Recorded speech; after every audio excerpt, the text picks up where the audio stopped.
जो ओबीसी मोर्चा को, ओबीसी वर्ग को निश्चित रूप से आगे बढ़ाने का काम कर सकते थे, लेकिन पूर्व की कांग्रेस की सरकारों ने कभी भी ओबीसी वर्ग को आगे बढ़ने का अवसर नहीं दिया।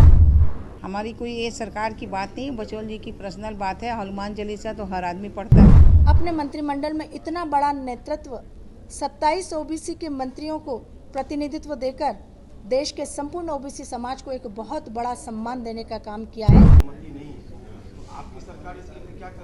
अरे भैया, ये बात अपना पर्सनल बात होता है। हमारी कोई ये सरकार की बात नहीं, बचौल जी की पर्सनल बात है। हनुमान चालीसा तो हर आदमी पढ़ता है। किसको पढ़ने का अनुमति नहीं है? सब कोई पढ़ता है। हर मंदिर में हम पढ़ते हैं, हम रोज ही पढ़ते हैं। जो हमारी प्रदेश की प्रभारी बन के आई कृष्णा गौड़ जी, हमारी विधायक हैं, वहाँ की भोपाल की राज्य मंत्री हैं मध्य प्रदेश की, और बिहार की प्रभारी और ओबीसी मोर्चा के राष्ट्रीय उपाध्यक्ष हैं। आज यहाँ बैठ के हम सभी लोग ओबीसी मोर्चा के सभी पदाधिकारियों के साथ बैठक हम लोग कर रहे हैं, और ऐसे भी हमारा ओबीसी मोर्चा मजबूत है, और उसे कैसे मजबूत बनाएं इसकी हम अगली कड़ी की योजना में जोड़ रहे हैं। और जो हमारा जितना भी कार्यक्रम है, माननीय भाई नरेंद्र मोदी जी का, भाई हमारे नीतीश जी का, मुख्यमंत्री और हमारे प्रधानमंत्री जी का, उस सब को लेके हमारे ओबीसी मोर्चा के एक एक कार्यकर्ता एक एक गांव जाएंगे कि वो सुविधा वहां तक पहुंची है या नहीं पहुंची है। अगर नहीं पहुंची है तो पहुंचाने का कार्य करेंगे। ये हमारी कार्य रचना बन रही है और इसको लेके हम आगे बढ़ेंगे। भारतीय जनता पार्टी ओबीसी मोर्चा बिहार प्रदेश के पदाधिकारियों की बैठक आज बिहार की राजधानी पटना में श्रद्धेय स्वर्गीय अटल बिहारी वाजपेयी सभागार में आयोजित की गई है। और बिहार प्रदेश की प्रभारी होने के नाते आज संगठनात्मक बैठक में मेरी उपस्थिति हुई है। भारतीय जनता पार्टी की एक परंपरा रही है कि वह अपने संगठन को लगातार मजबूत करने का काम करती हैं, और इसलिए जिसको जो जिम्मेदारी मिलती है उस जिम्मेदारी के तहत उन्हें अपने अपने प्रभार के प्रदेश में जाकर वहाँ की संगठन की स्थिति का जायजा लेना होता है। हमारे पूर्व में दिए गए कार्यों का किस प्रकार से वहाँ संचालन हुआ, उन कार्यक्रमों को किस प्रकार से संचालित किया गया, उसका व्रत निवेदन होता है और भविष्य की कार्य योजनाएं तैयार की जाती है। और इसी दृष्टि से आज ओबीसी मोर्चा बिहार प्रदेश के प्रदेश पदाधिकारियों की बैठक ओबीसी मोर्चे के हमारे अध्यक्ष श्री जयनाथ चौहान जी के अध्यक्षता में, हमारी इस बिहार प्रदेश की उप मुख्यमंत्री आदरणीय दीदी श्रीमती रेणु देवी जी, हमारे बिहार प्रदेश के मंत्री आदरणीय श्री प्रमोद कुमार राय जी और सभी वरिष्ठों के सानिध्य में आयोजित की जा रही है।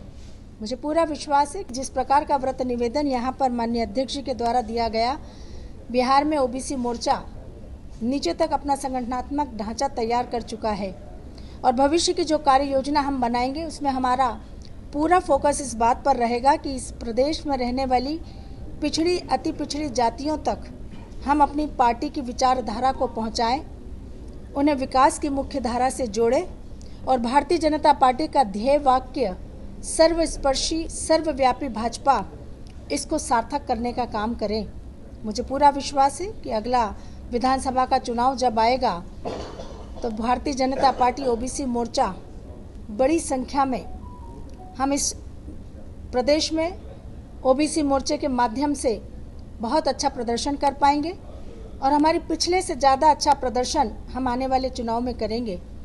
प्रधानमंत्री श्री नरेंद्र मोदी जी द्वारा ओबीसी वर्ग के लिए पूरे देश भर में जिस प्रकार से जन कल्याणकारी योजनाएं लागू की गई, बरसों से लंबित ऐसे फैसले थे जो ओबीसी मोर्चा को, ओबीसी वर्ग को निश्चित रूप से आगे बढ़ाने का काम कर सकते थे, लेकिन पूर्व की कांग्रेस की सरकारों ने कभी भी ओबीसी वर्ग को आगे बढ़ने का अवसर नहीं दिया। पहली बार इस देश में प्रधानमंत्री श्री नरेंद्र मोदी जी के नेतृत्व में न केवल हमारे राष्ट्रीय पिछड़ा वर्ग आयोग को संवैधानिक दर्जा दिया गया, बल्कि इसके साथ साथ क्रीमी लेयर की सीमा 6 लाख से बढ़ाकर 8 लाख भी की गई। उसके साथ ही साथ ओबीसी सर्टिफिकेट को बनाने की जो जटिल प्रक्रिया थी, जिसके कारण ओबीसी समाज को बहुत नुकसान उठाना पड़ता था, उस जटिल प्रक्रिया का सरलीकरण करने का काम भी हमारी सरकार ने किया। और सबसे बड़ा काम हमारी सरकार ने वो प्रेस्टिजियस परीक्षा जिसके माध्यम से बच्चे उनके माता पिता अपने सपनों को साकार करते थे, नीट पीजी और नीट यूजी में 27% रिजर्वेशन पिछड़े वर्ग के बच्चों को देना, नवोदय विद्यालय, सैनिक विद्यालय, केंद्रीय विद्यालय में 20% रिजर्वेशन पिछड़े वर्ग समाज के बच्चों को देना, ये वास्तव में आने वाले समय में हमारे पिछड़ा वर्ग समाज के उज्ज्वल भविष्य की निशानी है। और आज हम गर्व के साथ यह भी कहते हैं कि आज़ादी के बाद इस देश में पहली बार किसी सरकार ने, किसी प्रधानमंत्री ने अपने मंत्रिमंडल में इतना बड़ा नेतृत्व 27 ओबीसी के मंत्रियों को प्रतिनिधित्व देकर देश के संपूर्ण ओबीसी समाज को एक बहुत बड़ा सम्मान देने का काम किया है। पूरे देश का पिछड़ा वर्ग समाज माननीय प्रधानमंत्री जी और उनकी सरकार का ऋणी है। और निश्चित रूप से हमारी कोशिश भी यही होगी कि प्रधानमंत्री जी के द्वारा पिछड़ा वर्ग के लिए जो भी कार्य किए गए हैं उनको नीचे तक उतारें, जिसका लाभ पिछड़ा वर्ग समाज को मिले और उनका जीवन स्तर सुधरे। इस दृष्टि से पिछड़ा वर्ग मोर्चा बिहार प्रदेश में काम कर रहा है और मेरी पूरी कोशिश होगी कि बिहार प्रदेश के प्रभारी होने के नाते हमारा बिहार प्रदेश में पिछड़ा वर्ग मोर्चा और ज़्यादा तेज़ी से और ज़्यादा ताकत से काम करे और हम निश्चित रूप से अपने विचारधारा को मोर्चे के माध्यम से नीचे तक उतारने में सफल हों।